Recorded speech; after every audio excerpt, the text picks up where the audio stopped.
Қайырлы күн, қыздар. Бүгін сіздермен аштығымен жасалған жұмсақ самсаның рецептісімен бөлісемін. Ол үшін каналыма тіркеліп, лайк басуды ұмытпаңыздар.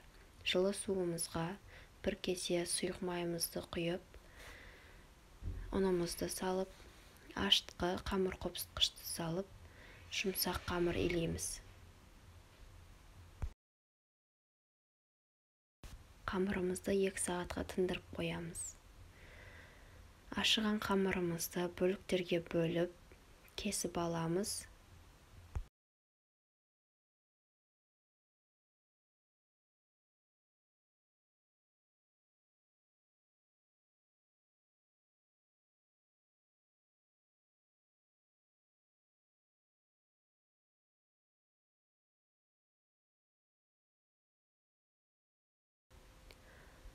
Қамырымызды жұқа етіп жаямыз.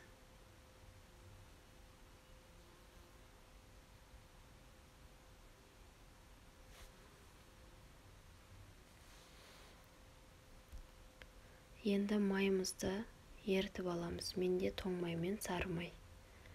Еріген майымызды қамырымыздың бетіне жағып, жұқа етіп жағып шығамыз. Барлық жеріне тиюі тиіс.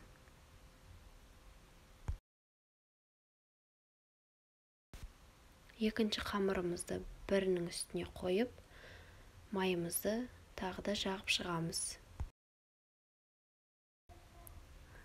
Осылай етіп, қысып, қатты етіп ораймыз.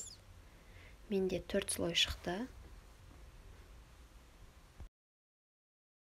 Алдын ала дайындап қойған фаршымызға тұз, қара бұрыш сеуіп, жақсылап араластырып аламыз.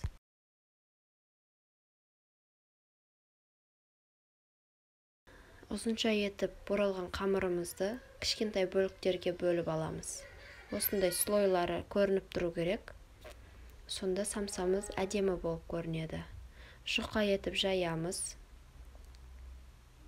Дайын фаршымызды салып, әдемі қылып түйіп аламыз. Түйуі өз қалауларыңыз бойынша.